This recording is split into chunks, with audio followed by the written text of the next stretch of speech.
أعوذ بالله من الشيطان الرجيم بسم الله الرحمن الرحيم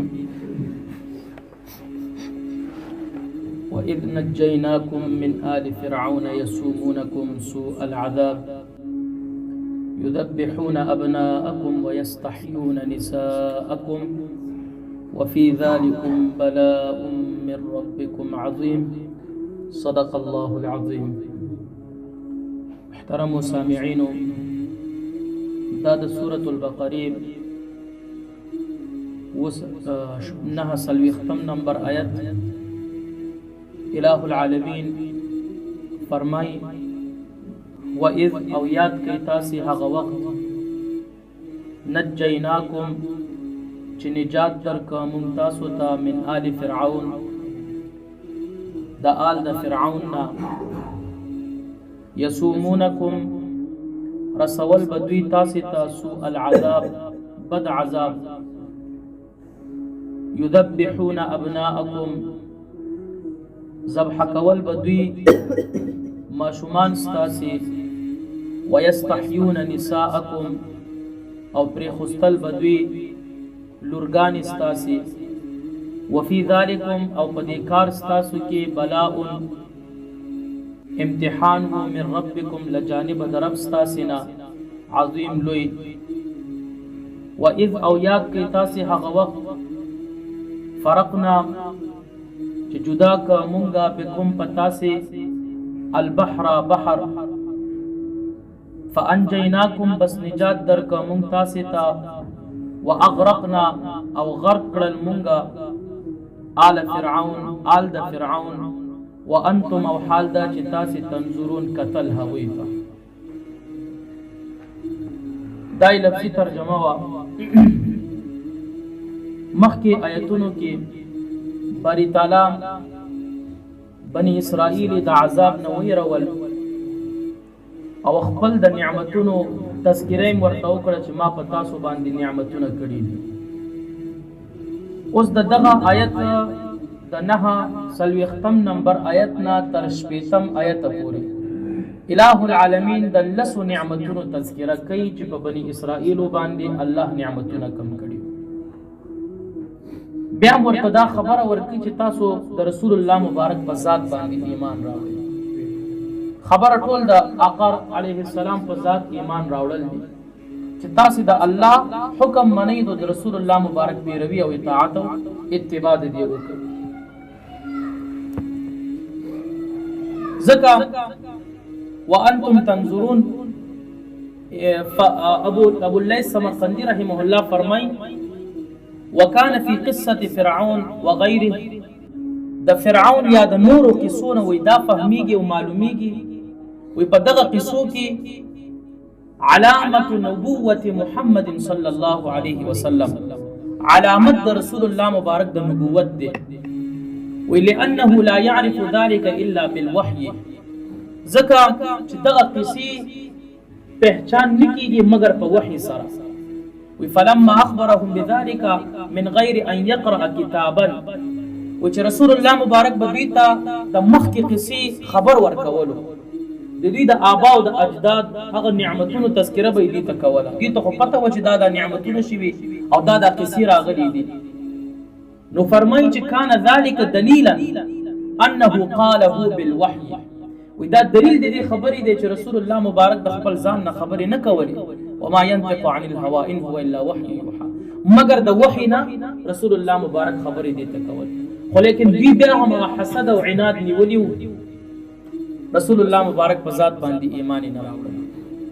الہ العالمین په دغه دو آیتونو کې دو نعمتونو تذکرہ بنی اسرائیل ته کوي.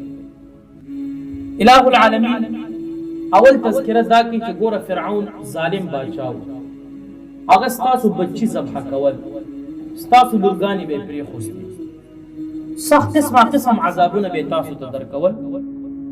سوء العذاب ای يعذبونکم باشد العذاب سخت عذاب به فرعون دی ته ورکول. هغه عذاب څه شی و؟ هغه عذاب دا و چې دی به څوک به اختکړل په پټو ته به اوس پارل دا بنی اسرائیل دا کارونه به پکول قسم خو چې چا به کار نه کولو په هغې باندې به ټیکس مقرر کړو جزیه به یې مقرره کړه چې ته به ماته جزیه راکړې دینه سخت عذاب به وي. یعنی خپل مملوکان یې ګرځولي وو، دی پې مالک وو. او دا یې ولې کول؟ صدی روایت کې اکثرو تفاسیرو دغه روایت را نقل کړی دی. و یو ورځ فرعون خوب وکړ چې د بیت المقدس د طرف نه یو اور راخوشي دی او د قبطیانو کورونه سیزي او د دې کورونو ته ننوځي دا اور او دا سیزي او بني اسرائیل بچ کیږي. چې کله دا خوب وکړه نو په دغه وخت کې فرعون چې کاهنان او دا جادوګران را جمع کړل او هغوی ته یې وویل چې د دې خوب تعبیر ما ته راکړئ. نو هغه کاهنانو جادوګرو خوب تعبیر داسې ورکړه چې په بیت المقدس کې به یو شخص پیدا کیږي او هغه څوک و؟ حضرت موسی علیه السلام. د هغه د لاس نه به دا قبطیان هلاکیږي او تباه کیږي.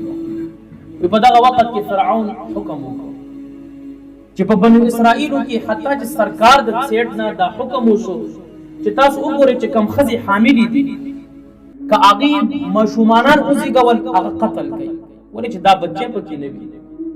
او که چېرته لورګانې وي نو دا پرېږدئ، هغه به زموږ خدمتګاران وي، مونږ به پې څه کوو؟ خدمتونه به پې کوو.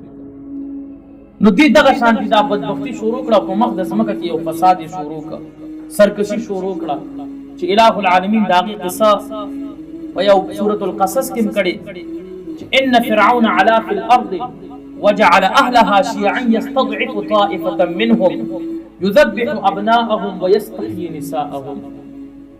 یقینا فرعون په مخ د ځمکه کې سرکشي شروع کړه. سرکشي سوا خپل قبطیان یې ډلې ډلې جوړ کړل په اهمو عهدو باندې او د دې چې کوم غلامانو هغه یې راوویستل او هغوی ته دا حکم وکړو چې تاسې دغه بنو اسرائیل په دې کار باندې لګیا کړئ. یستضعف طائفة منهم، یوه ډله یې کمزورې کړه. فرعون یو ډله کمزورې کړه. هغه ډله کم یو وه؟ هغه ډله دغه د بنو اسرائیلو ډله وه. یذبح ابناءهم ویستحیی نساءهم، ماشومانان د بنو اسرائیل به ذبح کول او دغه لورګانې د هغوی به پرېخوستل. دې نه غټه سرکسي شته. نو چې ماشومان به ذبح کړل په دې کې چې کم عمر رسیده خلک وو هغه خو باسې مړ کېدل، د دوی دا نسل ورو ورو ختمېدو. حتی چې بیا قبطیانو چې کله دا خبره فرعون ته وکړه نو فرعون ورته وویل چې یو کال وژنئ او یو کال پرېږدئ. نو بیا دوی دغه شان کار شروع کړو چې کم کال یې وژل شروع کړل په هغه کال موسی علیه السلام پیدا شو. خو الله چې ساتي نو هغه ساتي. چې کم کال یې نه وژلو نو هغه کال باندې حضرت هارون علیه السلام مبارک پیدا شو. قصه ورو ورو راځي مخکې بیا. خو به هر حال دغه یوه قصه باری تعالی یو نعمت هغې ته دا ذکر کوي چې ګورئ تاسې هغه وخت مراعات کوئ چې فرعون به ستاسو بچي ذبحه کوه او تاسو باندې قسمه قسم عذابونه به یې کوئ. تاسو کمزوري کړي وئ، تاسو خو هغه لږ رعایت کوئ او دا هم د الله رب العزت له سیډ نه په تاسو باندې یو امتحان و. نو په دې اول آیت کې هماغه و او دا زنانه به چې پرېخوستل مفسرین لیکي چې یستخدمون کبارا، دا لورګانې چې پرېخوستې و دوی به خدمتونه کول د دوی بیا یو قسم ته وینځې جوړې کړې وي او قسمه قسم عذابات په دوی باندې کول د فرعون د سیټ نه.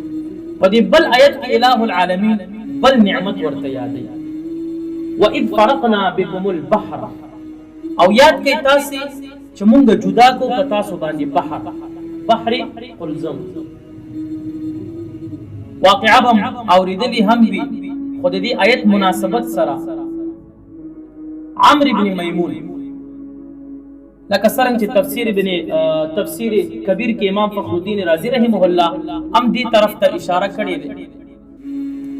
دی وایي چې کله حضرت موسی علیه السلام د خپل قوم سره د مصر نه وتو،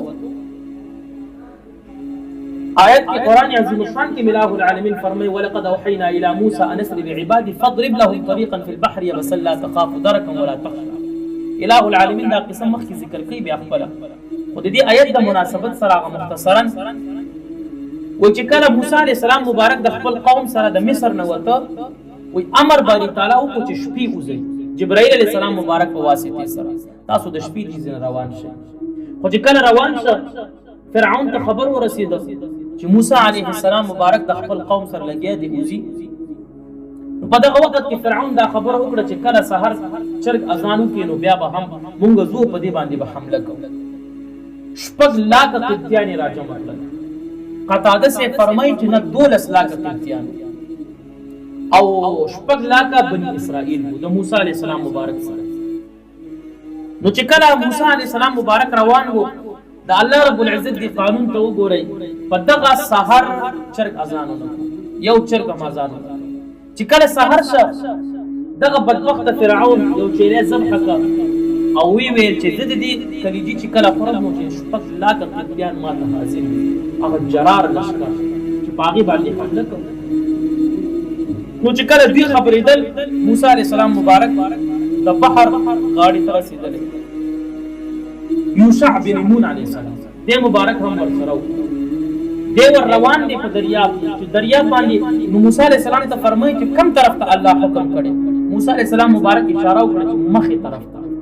تفسیر کبیر دغه حصه راخسته و چې کله دغه یوشع بن نون داسې خپل دا اس وغیره کم سورلی چې و هغه باندې ور منډه ورکړه چې کله دریاب ته پورې وته چې کله مخکې تلو ورو ډوبېدو واپس راغی چې کم طرف ته د وتو حکم کړی باری تعالی. موسی علیه السلام 3 ځل دا الفاظ بیا ورته وویل چې موسی علیه السلام ته مونږ په تا باندې دروغ نه وایو، مونږ ته پته ده چې ته د الله نبی او ته دروغ نه وې. په دې کې اله العالمین جبرائیل علیه السلام مبارک راولي او جبرائیل علیه السلام مبارک ورته وفرمایل چې الله رب العزت دغه قصه خپل قرآن عظیم الشان کې ذکر کړی ده چې په خپل فضرب بعصاک فانفلق داسې الفاظ راځي آیت مبارک کې چې خپل امسا دي ووهه په دې دریاب چې کله په دې دریاب باندې خپل امسا وواله نو 12 لارې جوړې شوې. په دغه 12 لارو باندې دغه بني اسرائیل ورپورې سره د موسی علیه السلام چې کله ورپورې وتل په دې کې لښکر د فرعونیانو هم را رسېدلی و. نو چې کله لښکر د فرعونیانو را ورسېدو نو شیطان په ولاړو ورته ویل چې مه داخلېږئ. جبرائیل علیه السلام مبارک راغی. جبرائیل علیه السلام مبارک هم یو سورلی باندې ناست و. جبرائیل علیه السلام مبارک څنګه مخکې شو داسې ورکوز شو په دې کې دا فرعون کم اس شو هغه هم ورکوز شو. خو دغه وخت کې دا اوبه چې وو لکه د غرونو په شان داسې لاره وه په منځ کې لاره وه او داسې ولاړ وو چې څنګه ورپورې وتل او دا فرعونیان لښکر چې کله دې منځ ته ور ورسېدل الله رب العزت کې دا اوبه را پرېښودل ټول انست او نابود یې کړل وغورځېدل.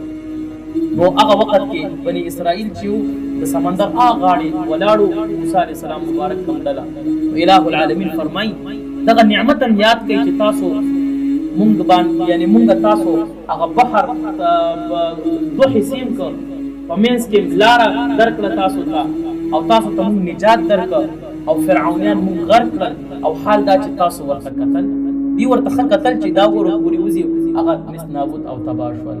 نو دغه دوا هغه انعام چې باری تعالی په بني اسرائیلو کړیو دا هغه تذکرہ الله رب العزت هغه ته وکړه. اللهم subscribe this channel and press the bell icon for more videos. Thank you for watching. Allah Hafiz.